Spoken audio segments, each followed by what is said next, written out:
باریکیوں سے روشنی کی طرف آپ کا رہبر نور علم میڈیا لائک اور سبسکرائب کیجیے۔ حضرت حسین رضی اللہ تعالی عنہ نے حکمت اور دانش مندی سے کام لیا، کیونکہ وہ سمجھ چکے تھے کہ ان لوگوں نے میرے باپ کے ساتھ وفا نہیں کی، میرے بھائی کے ساتھ وفا نہیں کی، اس لیے بجائے خود جانے کے پہلے انہوں نے اپنے چچا زاد بھائی مسلم بن عقیل کو کوفہ روانہ کیا اور ان کے ہاتھ میں یہ خط لکھ بھیجا کہ مجھے آپ لوگوں کے خط ملے اور حالات کا اندازہ ہوا، میں اپنے معتمد چچا زاد بھائی مسلم بن عقیل کو تمہارے پاس بھیج رہا ہوں تاکہ وہ حالات کا جائزہ لے کر مجھے خط لکھیں، اور اگر حالات تحقیق کرنے کے بعد مجھے صحیح معلوم ہوئے، مجھے پتا چلا کہ وہاں کے حالات صحیح ہیں، تو اس کے بعد وہ مجھے خط لکھیں گے تو میں فوراً کوفہ آ جاؤں گا۔ مسلم بن عقیل کوفہ جانے سے پہلے مدینہ طیبہ پہنچے، مسجد نبوی میں نماز ادا کی، اپنے اہل و عیال سے رخصت ہوئے، پھر کوفہ کی طرف سفر اختیار کیا۔ کوفہ پہنچ کر مختار ثقفی کے گھر میں مقیم ہوئے۔ یہاں کے حضرات ان کے پاس آنے جانے لگے جو اپنے آپ کو شیعہ نے علی کہا کرتے تھے، اور مختار ثقفی کے گھر میں آنے جانے لگے۔ جب کوئی نیا آدمی آتا تو مسلم بن عقیل اس کو حضرت حسین رضی اللہ تعالیٰ عنہ کا خط پڑھ کر سناتے، جس کو سن کر سب پر گریہ طاری ہو جاتا۔ مسلم بن عقیل نے چند روز قیام سے یہ اندازہ لگا لیا کہ یہاں کے عام لوگ یزید کی بیعت سے متنفر ہیں، چنانچہ حضرت حسین رضی اللہ تعالیٰ عنہ کی بیعت کے لیے بے چین ہیں۔ تو آپ نے یہ دیکھ کر کہ حضرت حسین رضی اللہ تعالیٰ عنہ کے لیے انہوں نے بیعت خلافت لینا شروع کر دی۔ حضرت حسین کے لیے مسلم بن عقیل نے بیعت خلافت لینا شروع کر دی۔ چند روز میں صرف کوفہ سے 18,000 لوگوں نے حضرت حسین کے لیے بیعت کر دی، اور یہ سلسلہ پھر دن بدن بڑھتا ہی گیا، پھر 36,000، پھر اس آگے۔ جب یہ خلافت کا بیعت کا سلسلہ بڑھتا جاتا ہے، روز بروز لوگ بڑھتے جاتے ہیں، اس وقت حضرت مسلم بن عقیل کو اعتماد ہو گیا کہ حضرت حسین رضی اللہ تعالیٰ عنہ اگر تشریف لائیں تو پورا عراق ان کے ہاتھ پر بیعت کرے گا۔ حجاز کے لوگ پہلے ہی ان کے تابع اور دل دادا ہیں، اس لیے ملت اسلام کے سر سے بآسانی یزید کی مصیبت وہ ٹل جائے گی اور ایک صحیح معیاری خلافت قائم ہو جائے گی۔ ان لوگوں کا ایک اجتہاد تھا، انہوں نے ہدایت کے موافق حضرت حسین رضی اللہ تعالیٰ عنہ کو کوفہ میں آنے کی دعوت دے دی، مگر کیا ہوا؟ حالات میں انقلاب آ گیا۔ جیسے ہی مسلم بن عقیل نے حضرت حسین رضی اللہ تعالیٰ عنہ کو خط لکھا، خط لکھنے کے فوراً ہی بعد بحکم قضاء و قدرت اس طرف سے حالات بدلنا شروع ہو گئے۔ یزید کو جب علم ہوا کہ حضرت حسین کی کوفہ میں بیعت ہو رہی ہے اور نعمان بن بشیر نے اس بات کا کوئی نوٹس نہیں لیا، تو یزید نے نعمان بن بشیر کو کوفہ کا حاکم بنانے کی بجائے اس کو معزول کر دیا۔ اور جب اس کو اطلاع ملی کہ مسلم بن عقیل حضرت حسین کی بیعت لے رہے ہیں، بیعت خلافت لے رہے ہیں، لوگوں کو جمع کر کے ایک خطبہ دیا جس میں کہا کہ ہم کسی سے لڑنے کو تیار نہیں اور نہ محض شبہ یا تہمت پر کسی کو پکڑتے ہیں، لیکن اگر تم نے سرکشی اختیار کی، اپنے امام یزید کی بیعت کو توڑا، تو قسم ہے اس ذات کی جس کے سوا کوئی معبود نہیں، میں تلوار سے تم لوگوں کو سیدھا کروں گا جب تک تلوار کا دستہ میرے ہاتھ میں قائم ہوگا۔ عبداللہ بن مسلم جو بنی امیہ کے حلیف تھے، یہ خطبہ سن کر کھڑے ہوئے اور بولا، جو حالات آپ کے سامنے ہیں ان کی اصلاح بغیر تشدد کے نہیں ہو سکتی، اور جو رائے آپ نے اختیار کی ہے یہ کمزور اور بزدلوں والی رائے ہے۔ نعمان بن بشیر نے جواب دیا، میں اللہ کی اطاعت میں کمزور اور بزدل سمجھا جاؤں، میرے نزدیک اس سے بہتر ہے کہ اس کی معصیت میں دلیر اور بہادر کہلاؤں۔ یہ دیکھ کر خود عبداللہ بن مسلم نے براہ راست یزید کو ایک خط لکھ بھیجا کہ جس میں مسلم بن عقیل کے آنے اور حضرت حسین رضی اللہ تعالیٰ عنہ کے بیعت لینے کا واقعہ اس نے ذکر کر کے لکھ دیا کہ اگر تمہیں کوفہ کی ضرورت ہے اور اس کو اپنے قبضے میں رکھنا چاہتے ہو تو یہاں کے لیے کوئی قوی آدمی جو ہے فوراً بھیجا جائے جو آپ کے احکام کو قوت کے ساتھ نافذ کرے۔ موجودہ حکمران، موجودہ حاکم نعمان بن بشیر یا تو کمزور ہے یا پھر قصدن کمزوری کا مظاہرہ کر رہا ہے۔ اس کے ساتھ ہی دوسرے لوگوں نے بھی اس مضمون کے خط یزید کو لکھنا شروع کر دیے، جس میں عمارہ بن ولید، عمر بن سعد اور دوسرے لوگ شامل تھے۔ یزید کے پاس یہ خطوط پہنچے تو یہ اپنے والد حضرت معاویہ رضی اللہ تعالیٰ عنہ کے خاص مشیر سرجون کو بلا کر مشورہ کرتا ہے کہ کوفہ کی حکومت کس کے سپرد کی جائے۔ اس کی رائے یہ ہوئی کہ عبید اللہ بن زیاد کو کوفہ کا عامل بنایا جائے، لیکن یزید کے تعلقات اس سے اتنے اچھے نہیں تھے، اس لیے سرجون نے کہا میں آپ سے ایک بات پوچھنا چاہتا ہوں، اگر آج معاویہ زندہ ہو جائیں اور آپ کو کوئی مشورہ دیں تو آپ قبول کریں گے؟ یزید نے کہا بے شک۔ سرجون نے کیا کیا، حضرت معاویہ رضی اللہ تعالیٰ عنہ کا ایک فرمان نکالا جس میں کوفہ کی امارت پر عبید اللہ بن زیاد کو مقرر کیا گیا تھا۔ یزید نے اس مشورے کو قبول کر کے جو نعمان بن بشیر کو معزول کیا اور عبید اللہ ابن زیاد کو کوفہ اور بصرہ دونوں کو حاکم بنا دیا، اور اس کو ایک خط لکھ بھیجا کہ فوراً کوفہ پہنچ کر مسلم بن عقیل کو گرفتار کیا جائے اور قتل کر دے یا کوفہ سے نکال دے۔ ابن زیاد کو یہ خط ملا، ابن زیاد فوراً کوفہ جانے کا قصد کرتا ہے، اس نے کوفہ پہنچنے کا عزم کر لیا۔ ادھر ایک واقعہ پیش آیا کہ حضرت حسین رضی اللہ تعالیٰ عنہ کا ایک خط اشراف اہل بصرہ کے نام بھیجا جس میں یہ مضمون تھا کہ آپ لوگ دیکھ رہے ہیں حضور صلی اللہ علیہ وسلم کی سنت مٹ رہی ہے، میں تمہیں دعوت دیتا ہوں کتاب اللہ اور سنت رسول اللہ کی حفاظت کرو اور اس کے احکام کی تنفیذ کے لیے کوشش کرو۔ تو یہ خط خفیہ بھیجا گیا تھا، یہ خط تو سب نے اس خط کو راز میں رکھا، لیکن منظر بن جارو کو یہ خیال ہوا کہ کہیں ایسا نہ ہو کہ یہ خط لانے والا خود ابن زیاد کا جاسوس ہو، اس لیے اس نے یہ خط ابن زیاد کو پہنچا دیا کہ جو شخص یہ خط لے کر آیا تھا اس کو بھی ابن زیاد کے سامنے پیش کر دیا۔ ابن زیاد نے اس قاصد کو قتل کر ڈالا۔ اس کے بعد اہل بصرہ کو جمع کر کے ایک خطبہ دیا جس میں کہا کہ جو شخص میری مخالفت کرے میں اس کے لیے ایک عذاب علیم ہوں، جو موافقت کرے اس کے لیے راحت ہوں۔ مجھے امیر المومنین نے کوفہ جانے کا حکم دیا ہے، میں صبح وہاں جا رہا ہوں اور اپنے بھائی عثمان بن زیاد کو بصرہ میں اپنا قائم مقام بناتا ہوں۔ میں تمہیں متنبع کر دینا چاہتا ہوں کہ اس کے حکم کی مخالفت کا دھیان کبھی دل میں نہ لانا۔ اگر مجھے کسی شخص کے متعلق یہ خبر ملی تو میں اس کو قتل کر دوں گا اور اس کے ولی کو بھی اور اس کے خاندان کے عریف یعنی لیڈر کو بھی۔ تم مجھے جانتے ہو میں ابن زیاد ہوں۔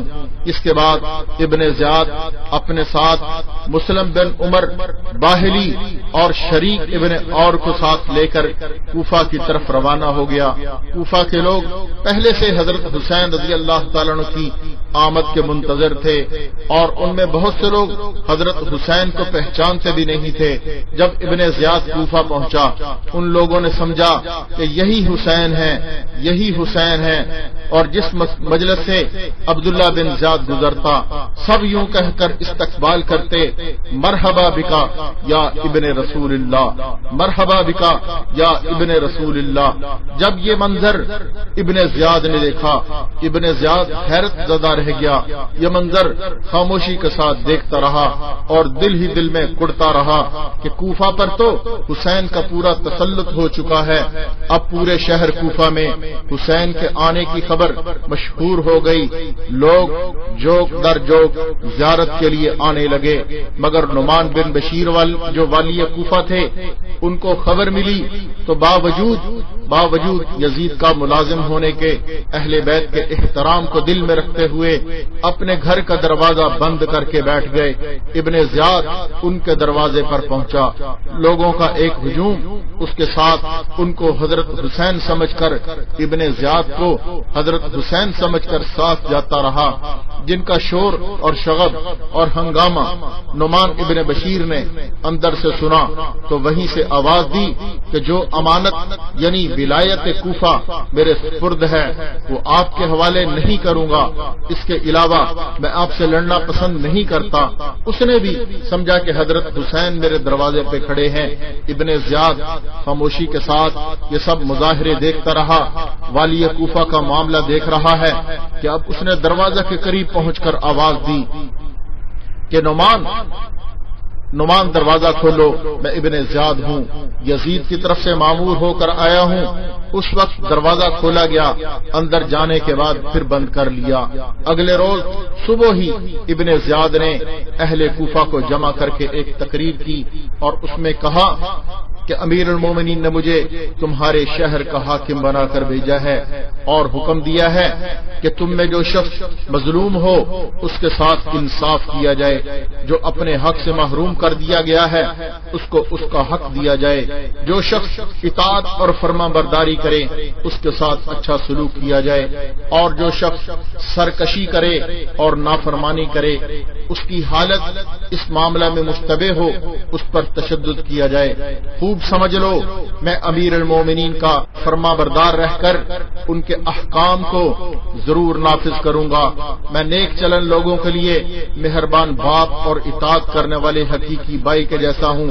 میرا کوڑا، میری تلوار صرف ان لوگوں کے لیے ہے جو میری اطاعت سے بغاوت کریں، میرے احکام کی مخالفت کریں۔ اب آپ لوگ اپنی جانوں پر رحم کھائیں اور بغاوت سے باز آئیں۔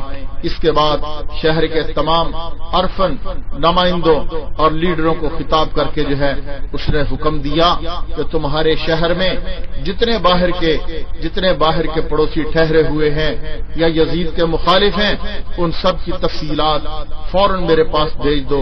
جو شخص ایسے لوگوں کی رپورٹ ہمیں بھیجے گا وہ بری سمجھا جائے گا، اور جو یہ نہ کرے گا وہ اپنے پورے حلقہ اثر کا ضامن خود ہوگا۔ اس میں کوئی شخص بھی مخالفت نہ کرے، جو ایسا کرے گا اس سے ہمارا ذمہ بری ہے، ہم اس کو قتل کریں گے۔ جس شخص کے حلقہ اثر میں خلیفہ وقت یزید کا کوئی مخالف پایا جائے گا اس کو اسی کے دروازے پر سولی چڑھا دیا جائے گا اور اس کا حق نمائندگی سلب کر لیا جائے گا۔ ادھر مسلم بن عقیل جو مختار ابن ابی عبید کے مکان میں مقیم تھے، حضرت حسین رضی اللہ تعالیٰ عنہ کے لیے بیعت خلافت لے رہے تھے، ان کو جب ابن زیاد کی تقریر کا علم ہوا تو یہ خطرہ ہوا کہ اب ان کی مخبری کر دی جائے گی، اس لیے مختار کا گھر چھوڑ کر ہانی ابن عروہ مرادی کے گھر پر پہنچ گئے۔ دروازہ پر پہنچ کر ہانی ابن عروہ کو بلوایا اور باہر آئے۔ مسلم بن عقیل کو اپنے دروازے پر دیکھ کر ہانی ابن عروہ پریشان ہو گئے۔ مسلم نے کہا میں تمہارے گھر پناہ لینے کے لیے آیا ہوں۔ ہانی ابن عروہ نے جواب دیا کہ آپ مجھ پر بڑی مصیبت ڈال رہے ہیں، اگر آپ میرے گھر کے اندر نہ آ گئے ہوتے تو میں یہی پسند کرتا کہ آپ یہیں سے لوٹ جائیں، مگر اب آپ میرے گھر میں داخل ہو چکے ہیں، میں اپنی ذمہ داری محسوس کرتا ہوں، اچھا آ جائیے۔ مسلم بن عقیل اس کے مکان میں روپوش ہو گئے۔ کوفہ کے مسلمان ان کی خدمت میں آتے رہے جاتے رہے۔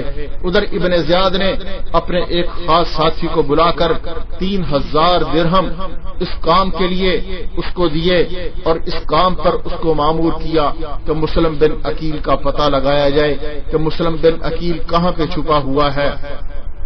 یہ شخص مسجد میں مسلم بن اوسجہ اسدی کے پاس پہنچا، جس کے متعلق کچھ لوگوں سے سنا تھا کہ وہ مسلم بن عقیل کے رازدار ہیں۔ جب وہ نماز سے فارغ ہوئے تو اس شخص نے علیحدہ لے جا کر مسلم بن اوسجہ سے کہا کہ میں شام کا باشندہ ہوں، اللہ نے مجھ پر انعام فرمایا ہے، مجھے اہل بیت نبی سے بڑی محبت عطا فرمائی ہے، یہ 3000 درہم میں اس لیے لایا ہوں کہ اس شخص کے سپرد کروں جو مجھے حضرت حسین رضی اللہ تعالیٰ عنہ کے لیے بیعت لے کر دے۔ مجھے حضرت حسین کے لیے بیعت کرنا ہے۔ مجھے لوگوں سے پتہ چلا ہے آپ کو اس شخص کا علم ہے جو حضرت حسین کی بیعت لے رہا ہے، اس لیے یہ روپیہ آپ مجھ سے لے لیں اور مجھے وہاں پہنچا دیں تاکہ میں اس کے ہاتھ پر حضرت حسین کی بیعت کر لوں، اور آپ اگر چاہیں تو مجھ سے آپ ہی ان کے لیے بیعت لے لیجئے۔ مسلم بن اوسجہ نے کہا کہ مجھے آپ کی ملاقات سے خوشی ہوئی، آپ کی مراد انشاءاللہ پوری ہوگی، شاید اللہ آپ کے ذریعے اہل بیت اطہار کی مدد فرمائے، مگر مجھے اس سے بڑا خطرہ ہو گیا کہ لوگوں میں میرا نام بھی مشہور ہو گیا۔ بہرحال مسلم بن اوسجہ نے اس شخص سے حل اور عہد لے لیا کہ راز فاش نہیں کرے گا۔ یہ شخص چند روز تک مسلم بن اوسجہ کے پاس آتا جاتا رہا، ان کے پاس انتظار میں آتا جاتا رہا کہ ان کو مسلم بن عقیل کے ساتھ ملا دیں۔ اتفاقاً ہانی ابن عروہ کہ جن کے گھر میں مسلم بن عقیل رو پوش تھے بیمار پڑ گئے۔ ابن زیاد بیمار کی خبر پا کر عیادت کے لیے ہانی بن عروہ کے گھر پہنچتا ہے۔ اس وقت عمارہ بن عبد سلولہ اس نے جو ہے ان سے کہا کہ یہ موقع غنیمت ہے، اس وقت دشمن ابن زیاد تمہارے قبضہ میں ہے، تمہارے قابو میں ہے، قتل کرا دو۔ ہانی ابن عروہ نے کہا کہ شرافت کے خلاف ہے کہ ان کو اپنے گھر میں قتل کروں، اور یہ موقع نکل گیا، مگر اتفاقاً ایسا ہوا کہ ایک اور موقع پیش آیا۔ شریک ابن اور جو کہ ابن زیاد کے ساتھ کوفہ میں آیا تھا، مگر اہل بیت سے محبت رکھنے کے سبب ابن زیاد سے جدا ہو کر ہانی بن عروہ کا مہمان اور ہمراز ہو گیا تھا، یہ بیمار پڑا تو پھر ابن زیاد نے خبر بھیجی کہ آج شام میں شریک ابن اور کی عیادت کے لیے آؤں گا۔ شریک ابن اور نے بھی اس موقع کو غنیمت جان کر مسلم ابن عقیل سے کہا کہ یہ فاجر شخص آج شام کو میری عیادت کے لیے آئے گا، جب یہ آ کر بیٹھے گا آپ یکبارگی عبداللہ ابن زیاد پر قاتلانہ حملہ کر کے اس کو قتل کر دیں، پھر آپ مطمئن ہو کر قصر خلافت میں بیٹھ جائیں۔ اگر میں تندرست ہو گیا بصرہ پہنچ کر وہاں کا انتظام آپ کے حق میں میں درست کر دوں گا۔ شام ہوئی، ابن زیاد کے آنے کا وقت ہوا تو مسلم بن عقیل اندر جانے لگے۔ اس وقت شریک بن اور نے ان سے کہا آج ہاتھ سے موقع کو نہ جانے دینا، جب وہ بیٹھ جائے فوراً عبداللہ ابن زیاد کو قتل کر دینا، مگر اس وقت بھی اس کی میزبانی ہانی بن عروہ کر رہے تھے، اور ہانی ابن عروہ نے کہا کہ مجھے یہ بات پسند نہیں ہے کہ میرے گھر میں عبداللہ بن زیاد مارا جائے، یہاں تک کہ ابن زیاد آ گیا۔ شریک کی مزاج پرسی شروع ہو گئی، شریک نے قصدن بات کو طول دیا۔ جب دیکھا کہ مسلم بن عقیل تو باہر ہی نہیں آ رہے تو انہوں نے پھر جو ہے عربی کے کچھ اشعار پڑھنا شروع کر دیے۔ ما تنظرون سلمہ لا تحولون، کہ تم سلمہ کے متعلق کیا انتظار کرتے ہو، اس کو سلام کیوں نہیں کرتے؟ تم سلمہ کے متعلق کیا انتظار کرتے ہو، اس کو سلام کیوں نہیں کرتے؟ بار بار یہ شعر جو ہے یہ شریک جو ہے وہ پڑھنے لگے۔ ابن زیاد نے سمجھا بیماری کی وجہ سے اس کے حواس جو ہیں اس میں اختلال ہو چکا ہے، بے جوڑ باتیں کر رہا ہے۔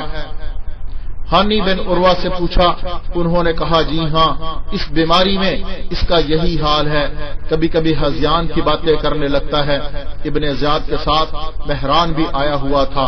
مہران تاڑ گیا، ابن زیاد کو اشارہ کیا، یہ فوراً وہاں سے اٹھ گیا۔ اس کے جانے کے بعد مسلم بن عقیل باہر آئے۔ شریک بن اور نے پوچھا کہ آپ نے موقع کیوں ہاتھ سے گنوا دیا؟ اس شخص کے قتل کے لیے آپ کے لیے کیا بات مانے تھی؟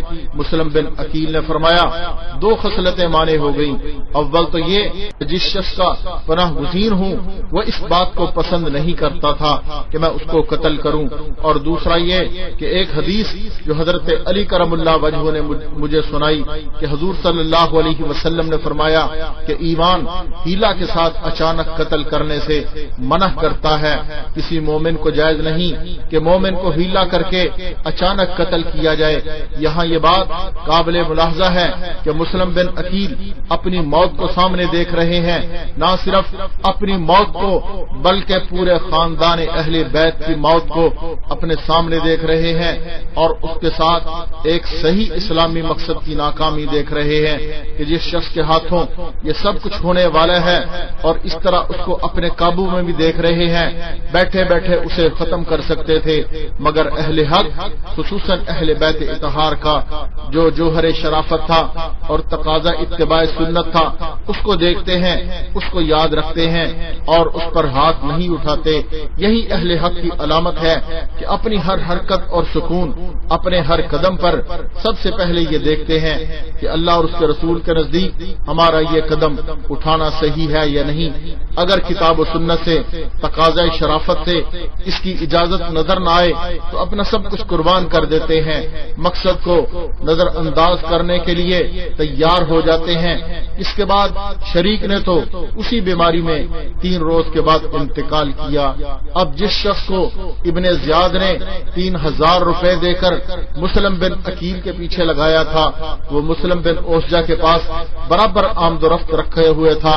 بالآخر ایک روز مسلم بن اوسجا اس نے جو ہے اس کو مسلم بن عقیل سے ملا دیا۔ اس نے جا کر مسلم بن عقیل کے ہاتھ پر حضرت حسین کے لیے بیعت کی، 3000 درہم حضرت مسلم بن عقیل کو دے دیے، اور اب روزانہ وہ حضرت مسلم بن عقیل کے پاس آنے جانے لگا اور ہر بات پر نظر رکھنے لگا، اور تمام راز مسلم بن عقیل کے ابن زیاد تک پہنچانے لگا۔ اب جب ابن زیاد پر پوری طرح راز فاش ہو گیا اور معلوم ہو چکا کہ ہانی ابن عروہ نے مسلم بن عقیل کو پناہ دے رکھی ہے، تو اس کو ہانی کی فکر ہوئی۔ لوگوں سے کہا کہ یہ کیا بات ہے، بہت دنوں سے ہانی بن عروہ ہم سے ملنے نہیں آیا۔ لوگوں نے بیماری کا عذر کیا، مگر اس کو تو گھر کے بیدی نے سب کچھ بتا دیا تھا۔ اس نے کہا نہیں نہیں، ایسا نہیں، وہ مرض سے اچھا ہو چکا ہے، وہ مرض سے اچھا ہو چکا ہے، گھر کے دروازے پر پہرے کے لیے بیٹھا رہتا ہے۔ آپ لوگ جاؤ اور جا ہانی بن عروہ کو سمجھاؤ کہ اپنی ذمہ داریوں کو سمجھیں، ہمارے پاس آئیں۔ یہ لوگ ہانی کے پاس پہنچے، حالات کی نزاکت بتلا کر کہا کہ آپ ہمارے ساتھ چلیے۔ ہانی نے اپنے آپ کو مجبور پایا، ان کے ساتھ چلنے کے لیے سوار ہو گئے۔ جب قصر عمارت کے قریب پہنچے تو ان کو احساس ہوا آج میرے لیے خیر نہیں۔ آنے والوں میں ان کے عزیز حسان بن اسما بھی تھے۔ ان سے کہا کہ مجھے اپنے بارے میں خطرہ ہے۔ حسان نے جواب دیا آپ بالکل فکر نہ کریں، میں کوئی خطرہ محسوس نہیں کرتا۔ وجہ یہ تھی کہ حسان جو ہیں ان واقعات سے بے خبر تھے۔ جو لوگ ہانی کو ساتھ لے کر گئے قصر عمارت میں داخل ہوئے۔ ابن زیاد نے قاضی کوفہ شریح سے کہا کہ ایک خائن کو خود اس کے پاؤں نے یہاں تک پہنچا دیا، ایک خائن کو خود اس کے پاؤں نے یہاں تک پہنچا دیا۔ جب قریب آئے تو ابن زیاد نے شعر پڑھا، ارید حیاتہ ویریدہ قتلی، کہ یعنی میں تو اس کی زندگی چاہتا ہوں، وہ میرے قتل کے در پہ ہے۔ ہانی نے کہا یہ کیا بات ہے؟ ابن زیاد نے کہا کیا آپ یہ جانتے ہیں کہ ہم ان سازشوں سے بے خبر ہیں جو امیر المومنین کے خلاف آپ کے گھر میں ہو رہی ہیں؟ آپ نے مسلم بن عقیل کو اپنے گھر میں ٹھہرایا ہوا ہے اور اس کے واسطے اسلحہ اور رضاکار جمع کر رہے ہو۔ ہانی نے انکار کیا، گفتگو طویل ہو گئی تو ابن زیاد نے ابن زیاد نے اپنے اس جاسوس کو سامنے کر دیا جس کے ذریعے خبریں جو تھیں ابن زیاد تک پہنچتی تھیں۔ یہ سارا معاملہ دیکھ کر ہانی ششدر اور حیران رہ گئے، پھر ذرا سنبھل کر بولے میری بات سنیے اور اس کو سچ مانیے، واللہ آپ سے جھوٹ نہیں بولوں گا۔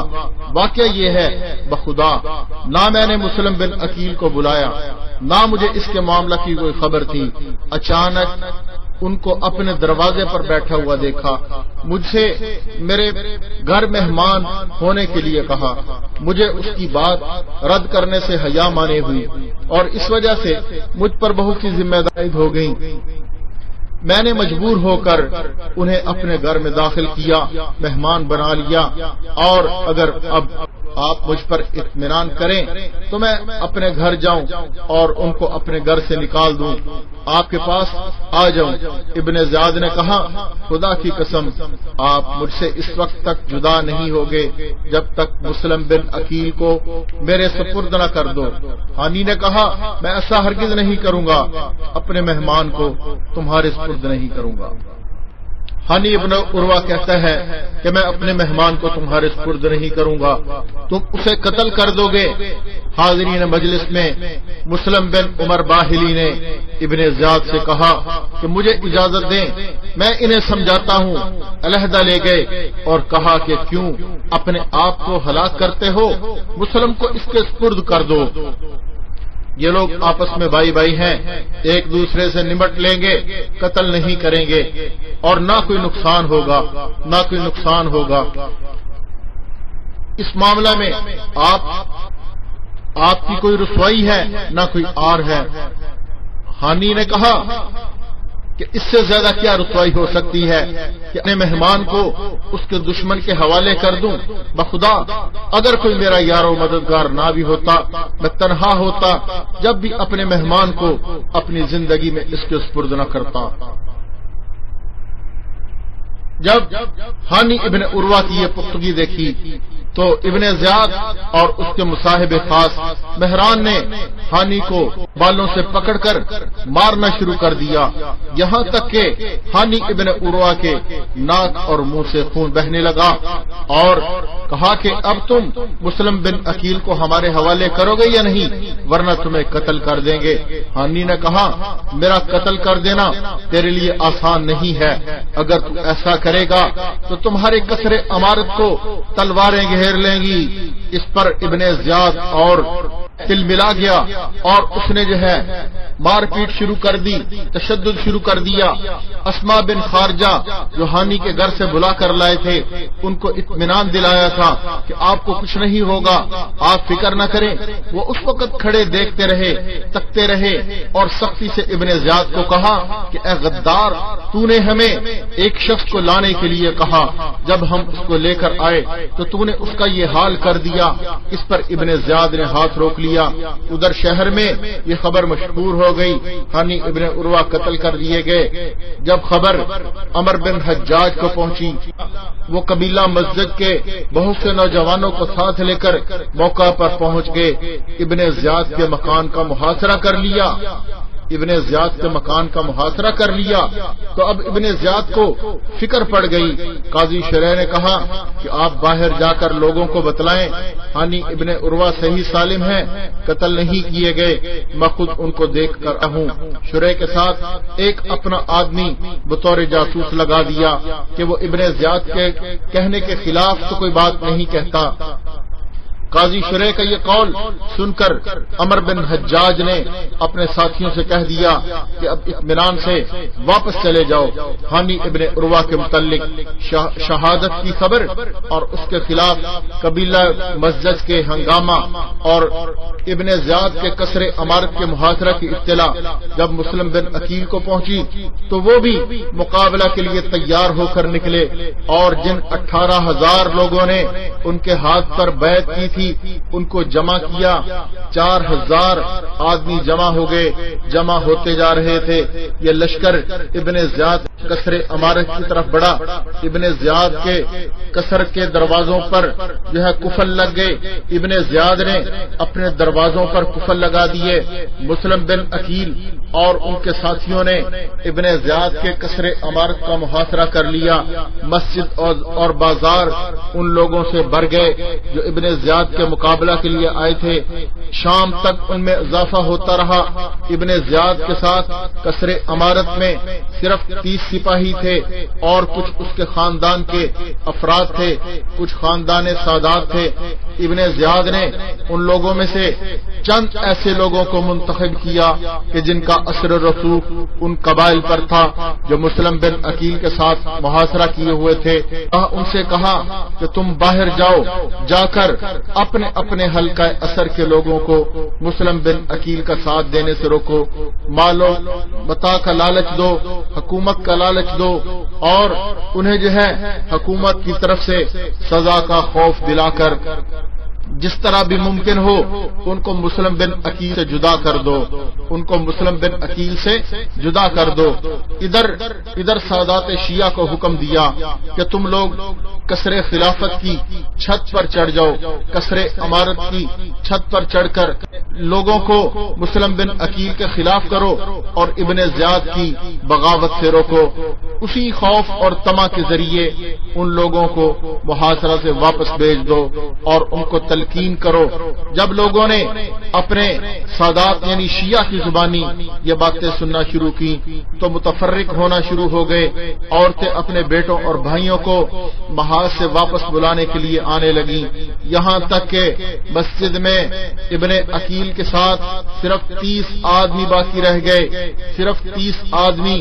یہ صورتحال دیکھ کر مسلم بھی یہاں سے واپس ابواب کندہ کی طرف چلے گئے. جب وہ دروازے پر پہنچے تو دیکھا ان کے ساتھ ایک آدمی بھی نہ رہا. جو 30 تھے وہ بھی چلے گئے. اب کیا ہے؟ اب مسلم بن عقیل تنہا کوفہ کے گلی کوچوں میں سراسیما کی کیفیت میں پھر رہے ہیں. اب کہاں جائیں؟ کوئی ساتھ دینے والا نہیں ہے.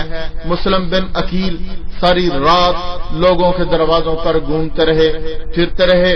کوئی اپنے گھر میں پناہ دینے کو تیار نہیں. آخر کندہ کی عورت طوا کے گھر پہنچے. اس کے گھر پہنچے. ان کے لڑکے بلال اسی ہنگامہ میں باہر گئے ہوئے تھے. دروازے پر وہ عورت بیٹھی اپنے بیٹے کا انتظار کر رہی تھی. مسلم بن عقیل نے پانی مانگا. پانی پی کر وہیں بیٹھ گئے. اس طوا عورت نے کہا کہ آپ پانی پی چکے ہیں, اب آپ یہاں سے جائیے. مسلم بن عقیل خاموش رہے. اسی طرح 3 مرتبہ اس عورت نے کہا کہ آپ چلے جائیے, آپ یہاں کیوں بیٹھے ہیں؟ مسلم بن عقیل خاموش رہے. تو پھر اس نے ذرا سختی سے کہا کہ آپ کو دروازہ پر بیٹھنے کی اجازت نہیں دوں گی, آپ اپنے گھر جائیے. اس وقت مسلم بن عقیل نے مجبور ہو کر اشکبار آنکھوں سے کہا کہ اس شہر میں میرا کوئی گھر نہیں ہے, اس شہر میں میرا کوئی خاندان نہیں ہے. کیا تم مجھے پناہ دو گی؟ آپ مجھے پہچانتی نہیں ہو, میں کون ہوں؟ میں نبوت کے گھرانے کا چشم و چراغ مسلم بن عقیل ہوں. میرے ساتھیوں نے دھوکہ کیا, مجھے تنہا چھوڑ دیا. اب میں کس کے دروازے پہ جاؤں؟ اب کس کے دروازے پہ دستک دوں؟ لوگوں نے میرے ہاتھ پر حسین کے لیے بیعت کی تھی. اب وہ غدار سب مکر گئے اور پھر گئے. ابن زیاد کی ایک تیوری سے سب بھاگ گئے. عورت کو رحم آ گیا. اس نے مسلم بن عقیل کو اپنے گھر میں داخل کر لیا. شام کا کھانا پیش کیا, مسلم نے نہ کھایا. اسی عرصہ میں عورت کے لڑکے بلال واپس آ گئے.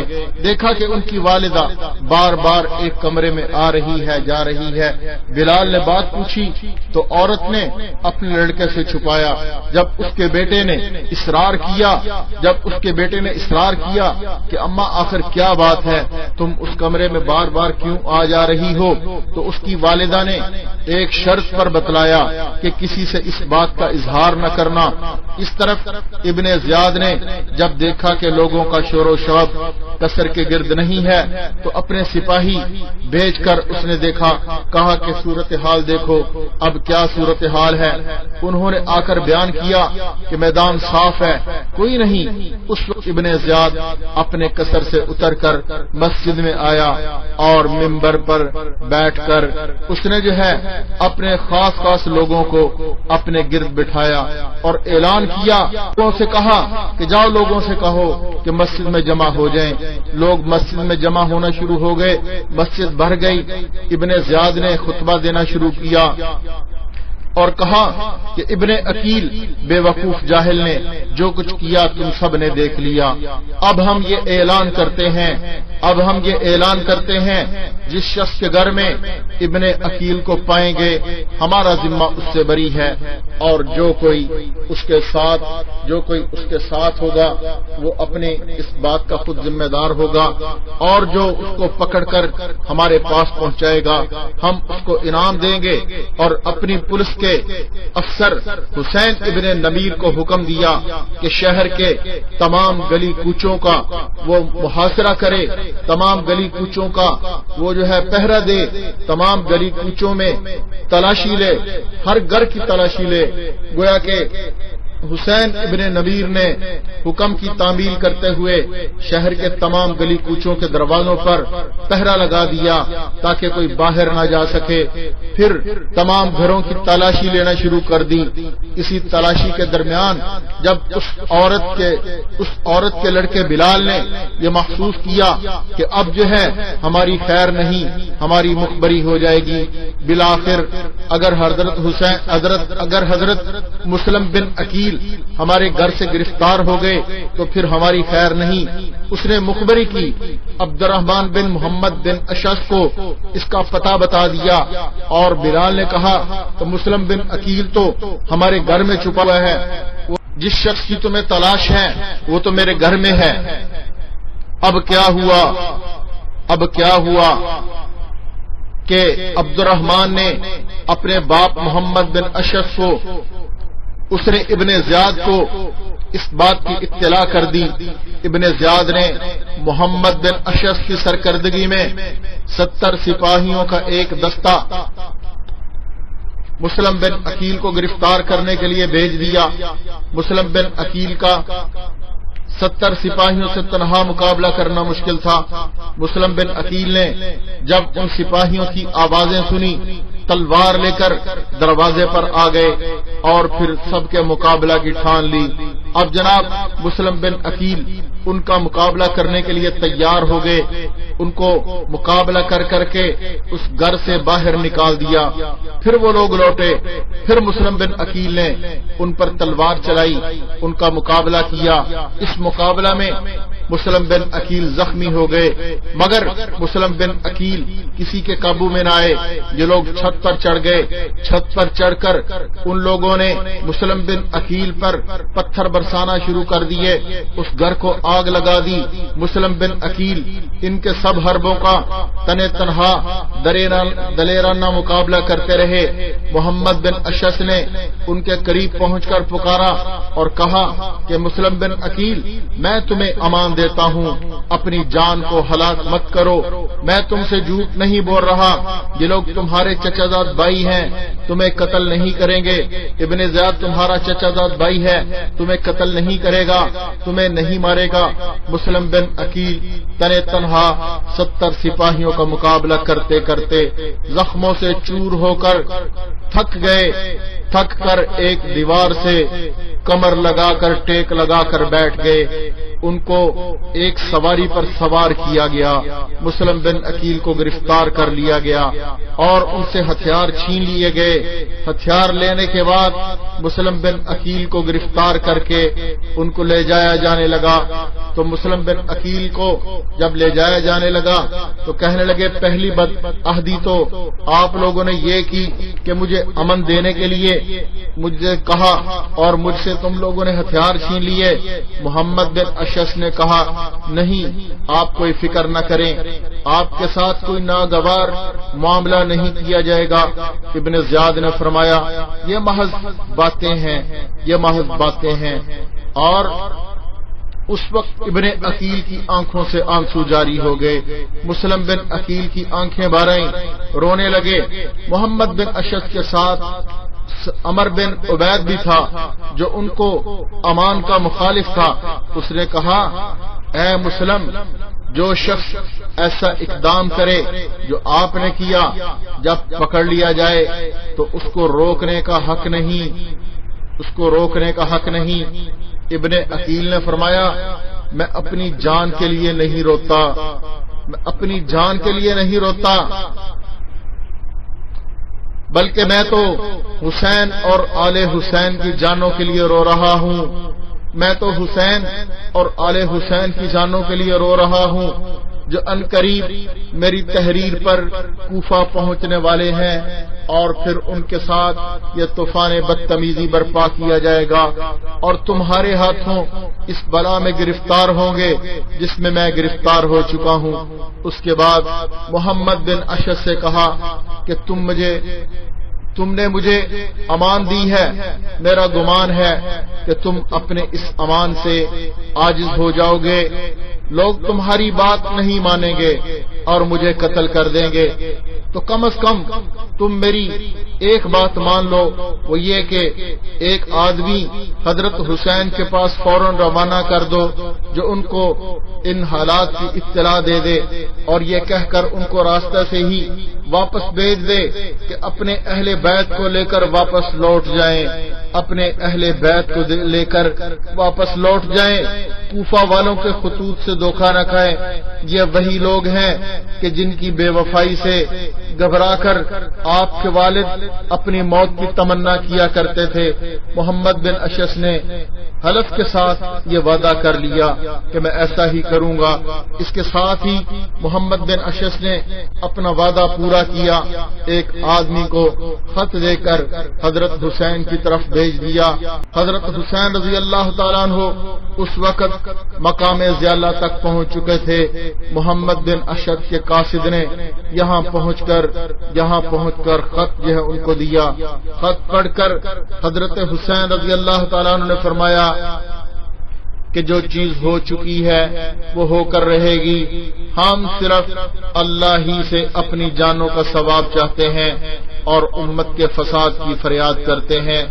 الغرض یہ خط پا کر حضرت حسین رضی اللہ تعالیٰ عنہ نے ارادہ ملتوی نہ کیا، جو عزم کر چکے تھے اس کو لیے آگے بڑھ رہے تھے. ادھر محمد بن اشعث ابن عقیل کو لے کر قصر امارت میں داخل ہوئے اور ابن زیاد کو اطلاع دی کہ میں ابن عقیل کو امان دے کر آپ کے پاس لایا ہوں. ابن زیاد نے غصہ سے کہا کہ تمہیں امان دینے سے کیا واسطہ، میں تمہیں گرفتار کرنے کے لیے بھیجا تھا، امان دینے کے لیے نہیں بھیجا تھا. محمد بن اشعث خاموش ہو گئے. ابن زیاد نے مسلم بن عقیل کے قتل کا حکم دے دیا.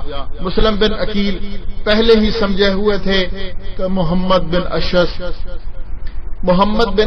کی امان کوئی چیز نہیں ہے، ابن زیاد مجھے قتل کرے گا.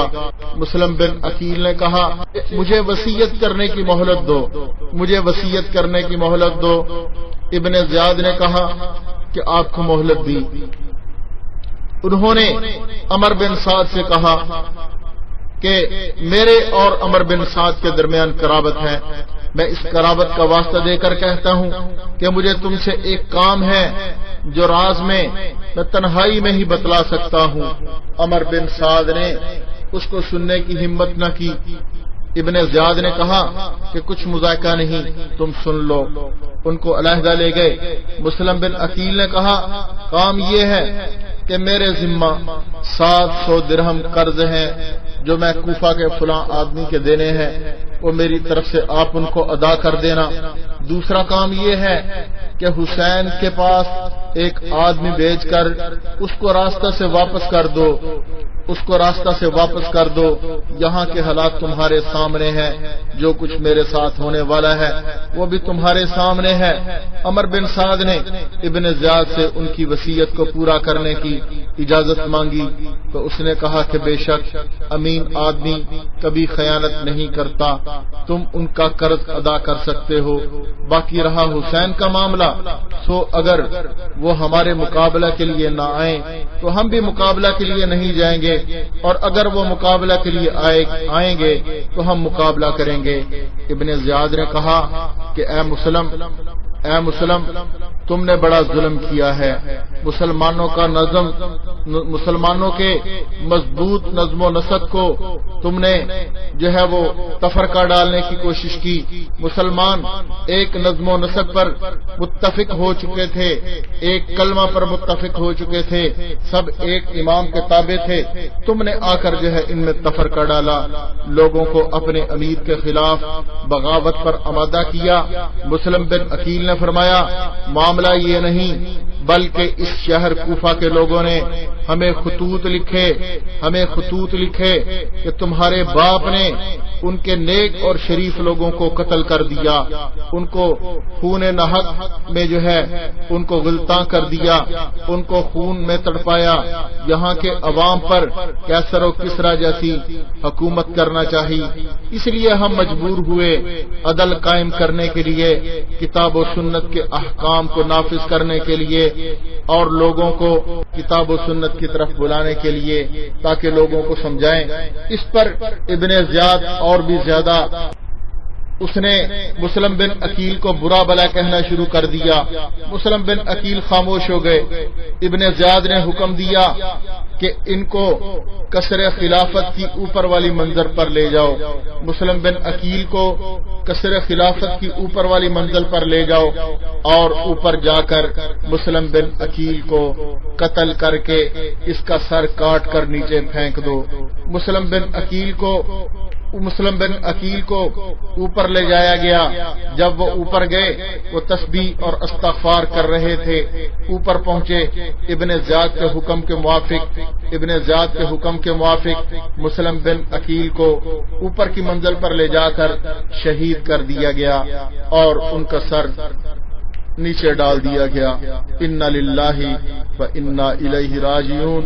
مسلم بن عقیل کو قتل کر دیا گیا، مسلم بن عقیل شہید ہو گئے۔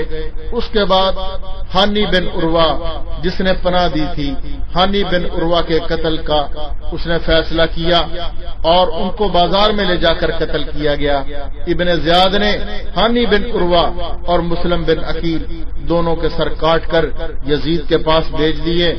یزید نے شکریہ کا خط لکھا اور ساتھ ہی لکھا کہ مجھے یہ خبر ملی کہ حسین عراق کے قریب پہنچ چکے ہیں، جاسوس اور خفیہ رپورٹر پورے شہر میں پھیلا دو، جس پر ذرا بھی حسین کی تائید کا شبہ ہو اس کو قتل کر ڈالو، مگر سوائے اس شخص کے جو تم سے مقابلہ نہ کرے اور کسی کو قتل نہ کرے۔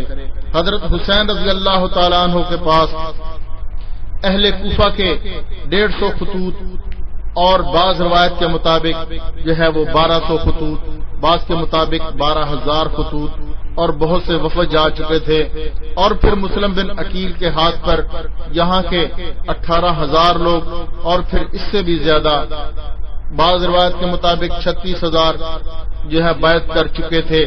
یہ خبر ان کو کوفہ میں دینے کے لیے، خلافت کی بیعت کرنے کے لیے حضرت حسین کو خبر پہنچ چکی تھی۔ جب یہ خبر لوگوں میں مشہور ہوئی تو بجز عبداللہ بن زبیر کے کسی نے بھی ان کو کوفہ جانے کا مشورہ نہ دیا، بلکہ سب حضرات نے، حضرت عبداللہ بن عمر نے، حضرت عبداللہ بن مسعود نے، حضرت عبداللہ بن عباس نے، سب نے جو ہے حضرت حسین کو روکا اور ان کو مشورہ دیا، ان سے کہا کہ آپ اس شہر میں مت جائیے، اس شہر میں ہرگز نہ جائیں۔ اہل کوفہ، اہل عراق وعدوں اور بیعتوں پر قائم نہیں رہتے، ان کے وعدوں اور بیعتوں پر بھروسہ مت کریں، وہاں جانے سے ہمیں بڑا خطرہ محسوس ہو رہا ہے، آپ وہاں پر نہ جائیں۔ جب حضرت حسین رضی اللہ تعالی عنہ نے اپنے مستحکم ارادے کا اعلان کر دیا تو پھر وہ لوگ مجبور تھے۔ عمر بن عبد الرحمن حاضر ہوئے، عرض کیا کہ حضور آپ ایسے شہر کی طرف جا رہے ہیں جہاں یزید کے حکام اور امراء موجود ہیں، ان کے پاس بیت المال ہے، لوگوں پر عام طور پر درہم و دینار کے وہ لوگ پرستار ہیں، وہ مجھے خطرہ ہے کہیں آپ کو شہید نہ کر دیں، وہی لوگ آپ کے مقابلہ پر نہ آ جائیں جو آپ کو خطوط لکھ رہے ہیں، جنہوں نے آپ سے وعدے کیے ہیں اور بلایا ہے، جن کے قلوب میں بلا شبہ آپ زیادہ محبوب ہیں بنسبت ان لوگوں کے کہ جن کے ساتھ آپ مقابلہ کریں گے۔ حضرت حسین نے شکریہ کے ساتھ ان کی نصیحت کو سنا اور فرمایا کہ میں اپنی رائے اور مشورہ کا خیال رکھوں گا۔ ابن عباس رضی اللہ تعالیٰ عنہ کو جب حضرت حسین رضی اللہ تعالیٰ عنہ کے اس ارادہ کی اطلاع ملی تو آپ کے پاس تشریف لائے اور فرمایا میں یہ خبریں سن رہا ہوں، اس میں کیا حقیقت ہے، آپ کیا ارادہ رکھتے ہیں؟ حضرت حسین نے فرمایا میں ارادہ کر چکا ہوں، آج کل میں جانے والا ہوں انشاءاللہ تعالی۔ حضرت ابن عباس رضی اللہ تعالیٰ عنہ نے فرمایا کہ بھائی میں اس سے آپ کو خدا کی پناہ دیتا ہوں، خدا کے لیے آپ وہاں نہ جائیں، آپ مجھے بتائیں کہ آپ کسی ایسی قوم کے لیے جا رہے ہیں جنہوں نے اپنے اوپر مسلط ہونے والے امیر کو قتل کر دیا ہے اور وہ لوگ اپنے شہر پر قابض ہو چکے ہیں اور اپنے دشمن کو شہر سے نکال چکے ہیں، بے شک آپ کو ان کے بلانے پر فوراً چلے جانا چاہیے۔ اگر وہ آپ کو ایسی حالت میں بلا رہے ہیں کہ جب ان کے سروں پر ان کا امیر موجود ہے اور وہ ان سے مغلوب اور متاثر ہیں، ان کی زمینوں کا مالیہ وصول کرتے ہیں، تو ان کی دعوت پر آپ کو ایک سخت جنگ اور مقابلہ کی دعوت ہے، اور مجھے یہ خطرہ ہے کہ یہی لوگ آپ کو دھوکہ دیں گے اور وہ مخالفت پر آمادہ ہو جائیں گے، وہی لوگ آپ سے مقابلہ کریں گے جو اپنے آپ کو شیعان علی کہہ رہے ہیں۔ حضرت حسین رضی اللہ تعالیٰ عنہ نے اس کے جواب میں فرمایا اچھا میں اللہ سے استخارہ کرتا ہوں، پھر جو کچھ سمجھ میں آئے گا عمل کروں گا۔ دوسرے روز حضرت ابن عباس رضی اللہ تعالیٰ عنہ پھر تشریف لائے اور فرمایا میرے بھائی میں صبر کرنا چاہتا ہوں مگر صبر نہیں آتا، مجھے آپ کے اس اقدام سے آپ کی اور آپ کے اہل بیت کی ہلاکت کا شدید خطرہ ہے، اور حسین مجھے آپ کے سر اور داڑھی کے بالوں میں مجھے خون نظر آ رہا ہے، آپ کی گردن اور آپ کی داڑھی کے بالوں میں خون نظر آ رہا ہے۔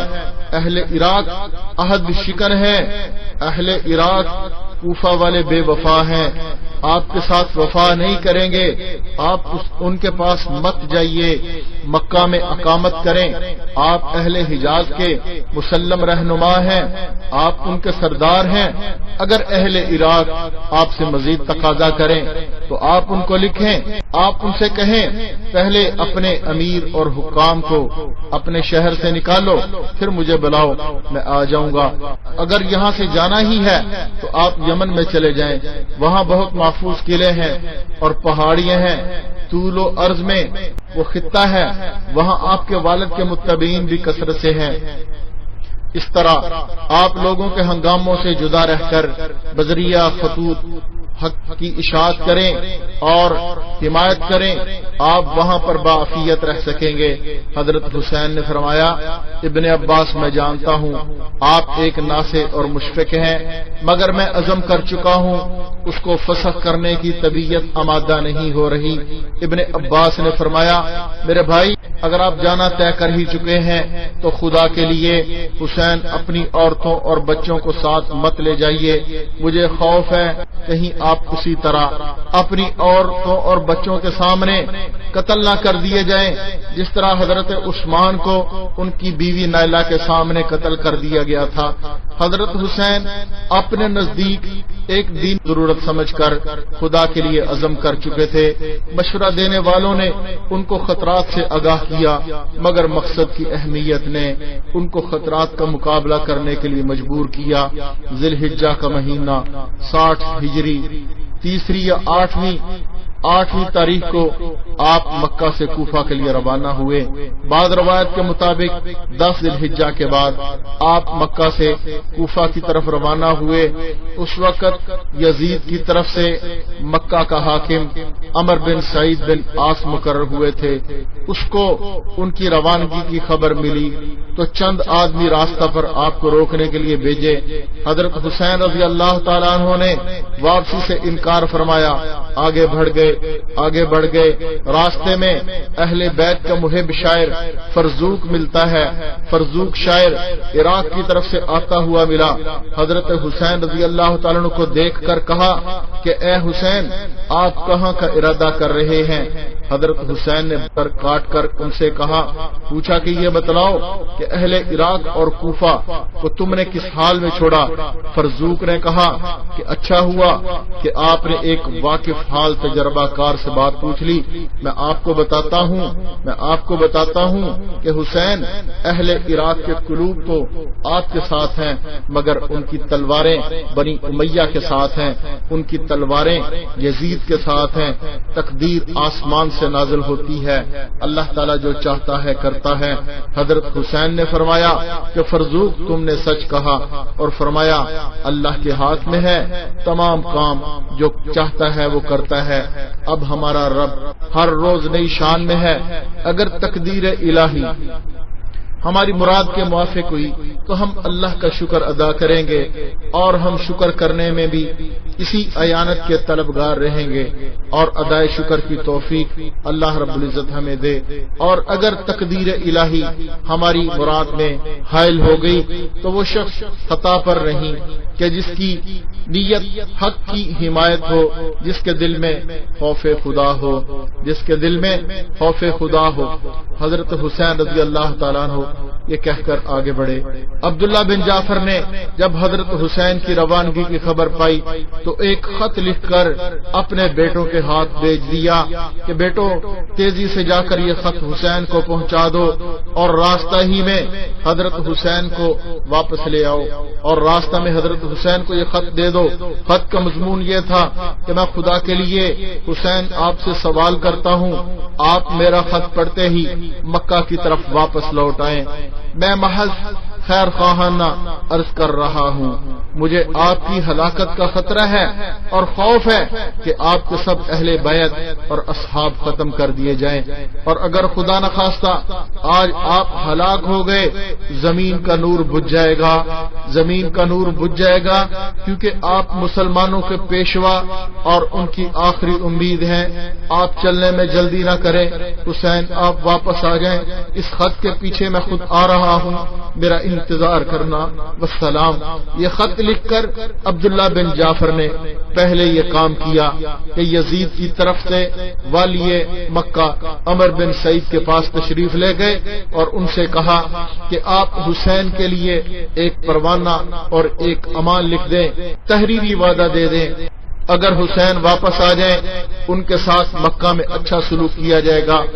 عامل مکہ عمر بن سعید نے پروانہ لکھ دیا، عبداللہ بن جعفر کے ساتھ اپنے بھائی یحییٰ بن سعید کو بھی حضرت حسین کی طرف بھیج دیا۔ یہ دونوں حضرات راستے میں جا کر حضرت حسین سے ملتے ہیں۔ عمر بن سعید کا خط ان کو سنایا اور ان کو واپس لے جانے کے لیے کہا۔ اس وقت حضرت حسین نے ان کے سامنے اپنے اس عزم کی وجہ بیان کی اور کہا کہ میں نے حضور صلی اللہ علیہ وسلم کو خواب میں دیکھا ہے، مجھے آپ کی طرف سے ایک حکم دیا گیا ہے، میں اس حکم کی بجاوری کے لیے جا رہا ہوں، خواہ مجھ پر کچھ بھی گزرے۔ انہوں نے پوچھا وہ خواب کیا ہے؟ فرمایا آج تک میں نے وہ خواب کسی سے بیان نہیں کیا، نہ ہی کروں گا یہاں تک کہ میں اپنے پروردگار سے جا ملوں۔ آخر حضرت حسین رضی اللہ تعالیٰ عنہ کو اپنی جان اور اولاد کے خطرات، سب حضرات کے خیر خواہانہ مشورے بھی ان کے عزم مصمم سے نہ روک سکے۔ حضرت حسین رضی اللہ تعالیٰ عنہ کوفہ کی طرف روانہ ہو جاتے ہیں۔ کوفہ کی طرف روانہ ہو جاتے ہیں۔ ابن زیاد جو کوفہ پر اس وقت حاکم مقرر تھا، حضرت حسین رضی اللہ تعالیٰ کے مقابلہ میں سخت سمجھا گیا، اس کو روانگی کی اطلاع ملی تو اس نے اپنی پولیس کے افیسر حسین بن نمیر کو آگے بھیج دیا۔ قادسیہ کے مقام پر پہنچ کر اس نے مقابلہ کی تیاری کی۔ حضرت حسین رضی اللہ تعالیٰ عنہ جب مقام حاضر پر پہنچے، اہل کوفہ کے نام ایک خط لکھ کر قیس بن مسحیرت کے ہاتھ روانہ کیا۔ خط میں اپنے آنے کی اطلاع دی، جس کام کے لیے ان کو اہل کوفہ نے بلایا تھا اس میں پوری کوشش کرنے کی ہدایت کی۔ قیس جب یہ خط لے کر قادسیہ پہنچے، یہاں ابن زیاد کی پولیس کے انتظامات تھے، ان کو گرفتار کر کے ابن زیاد کے پاس بھیج دیا۔ ابن زیاد نے ان کو حکم دیا کہ قصر عمارت کی چھت پر چڑھ کر معاذ اللہ حضرت حسین پر سب و شتم کریں، لعن طعن کریں۔ قیس چھت پر چڑھ گئے اور اللہ تعالیٰ کی حمد و ثنا کے بعد بلند آواز سے اس نے کہا، اے اہل کوفہ، حسین بن علی حضور صلی اللہ علیہ وسلم کی صاحبزادی فاطمہ کے صاحبزادے ہیں، اس وقت خلق خدا میں سب سے بہتر ہیں، میں تمہاری طرف ان کا بھیجا ہوا قاصد ہوں، وہ مقام حاضر تک پہنچ چکے ہیں، تم ان کا استقبال کرو۔ اور اس کے بعد ابن زیاد کو برا بلا کہا، حضرت علی کے حق میں دعائے مغفرت کی۔ ابن زیاد نے ان کی دلیری اور جان بازی دیکھ کر وہ حیرانگی کا اظہار کیا، وہ حیران رہ گیا اور اس نے حکم دیا کہ ان کو قصر خلافت کی بلندی سے نیچے پھینک دیا جائے۔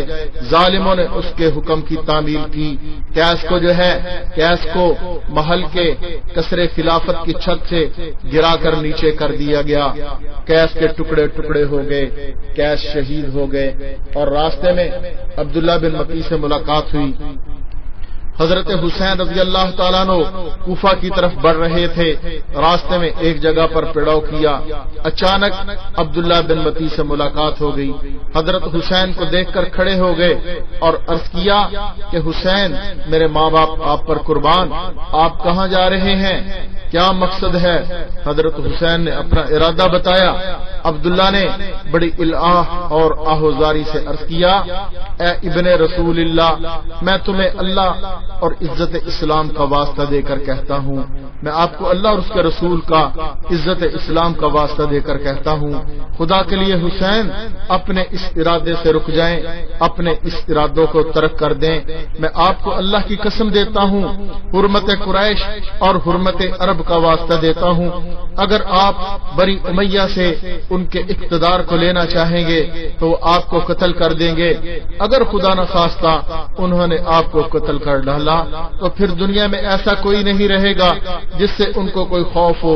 بخدا آپ کی بقا کے ساتھ اسلام اور قریش اور پورے عرب کی حرمت اور عزت وابستہ ہے، آپ ایسا ہرگز نہ کریں، آپ کوفہ کو نہ جائیں، اپنی جان کو بنی امیہ کے حوالے نہ کریں۔